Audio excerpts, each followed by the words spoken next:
In recent years, it has been proposed that we begin the drug testing of welfare recipients. Most of these proposed laws would allow testing of anyone applying for government aid at their own expense, reimburse those who pass the test, and deny benefits to those who fail for a given length of time, and also mandate educational or other means of becoming clean. While at first this sounds like a positive idea, drug testing and providing help to those who need it, while also saving government funds from being spent irresponsibly. But with further consideration, it becomes clear that this is legally and morally unfavorable, as well as a costly expense to the government, rather than a money-saving tool it was proposed as. First, I'd like to say the drug testing of welfare recipients is a bad idea. As American citizens, we are protected by what we call constitutional rights. These include the Fourth Amendment, which reads, "The right of the people to be secure in their persons, houses, papers, and effects against unreasonable search and seizure shall not be violated, and no warrant shall issue but upon probable cause, supported by oath or affirmation, and particularly describing the place to be searched and the persons or things to be seized." What this means is that we're entitled to our privacy and our belongings unless there is a probable cause for the government to come and take and or search something in relation to a crime or suspected crime. The drug testing of persons because they are receiving government aid obviously does not fall into this category, unless we are saying that by being poor, they should be suspected of something or of being a drug user or committing a crime. If this law were passed, it would also mean that anyone receiving government aid may be subject to drug testing in the future. This would include emergency relief, medical plans, grants and loans, you name it. This just opens the door to a lot of other policies being put into place. I'm sure that anyone would feel like this is an invasion of privacy, regardless of their status as a drug or non-drug user. The American Civil Liberties Union, or ACLU, agrees and argued in their 2011 suit that some type of suspicion or public safety concern must be proven for these tests to be ordered without cause. Secondly, I'd like to address the perhaps more obvious. Morally, the drug testing of welfare recipients is an insulting and stigmatizing notion. By passing a law in favor of drug testing welfare recipients, several things are being implied. One, that people on welfare are more likely to use drugs and should be suspected of such. And two, that people on welfare are there by choice rather than a result of economic conditions and should be under suspicion of the misuse of drugs and government funds. The whole idea is implying that because people are poor and seeking assistance, they no longer have the same rights to their privacy and to make choices for themselves, and that the government should be able to take specimens of bodily fluids or anything else and do as they please with it.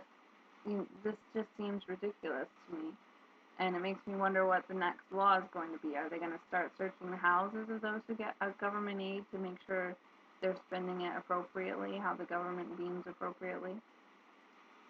It is crazy to me as a country that we're saying it's reasonable to alienate and invade the rights of a complete, social class because the government wants to save money.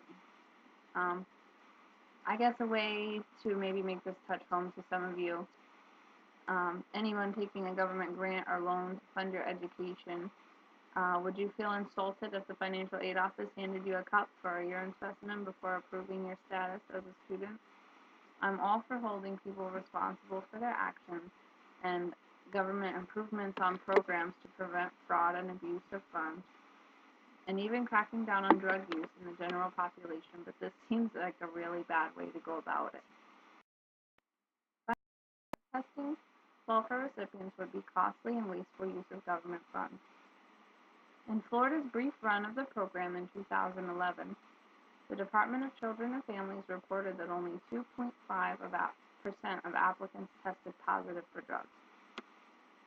Another 2% declined testing. So if you assume that those who declined testing were drug users trying to avoid being caught, this is still only 4.5%, and this percentage is actually below the typical population rate of drug use in all the population. The U.S. Department of Justice uh, estimates the population of drug use to be about 6%. The ACLU also found that while this program saves some money, it actually costs more to do the drug testing than it saved in welfare money. The ACLU, looking from July to October, found that Florida saved $40,000 in benefits that they didn't give to people because of this law. And in the same time frame, they actually spent $245,000 on administering the drug test. The cost to reimburse those who were tested on and passed was actually more than would have been paid out in benefits to all the people that failed. On another note, there is no telling the cost of drug treatment for those who failed, or the success rate of treatment, or the likelihood of these drug users returning to their habits and just starting all over again. In the end, the already indebted governments will be losing more money, and their children will be going without benefits intended for food and basic needs. We will be giving up our constitutional rights as well as alienating and insulting a class of people. Is this really what the goals of America should be? I say we leave the war on drugs to law enforcement and continue to help and support our fellow Americans in their time of need and propose other ways to reduce government debt and ensuring that benefit monies are spent responsibly. Excuse me. Such as placing restrictions on how and where the monies can be spent, such as Senator Orr has recently proposed.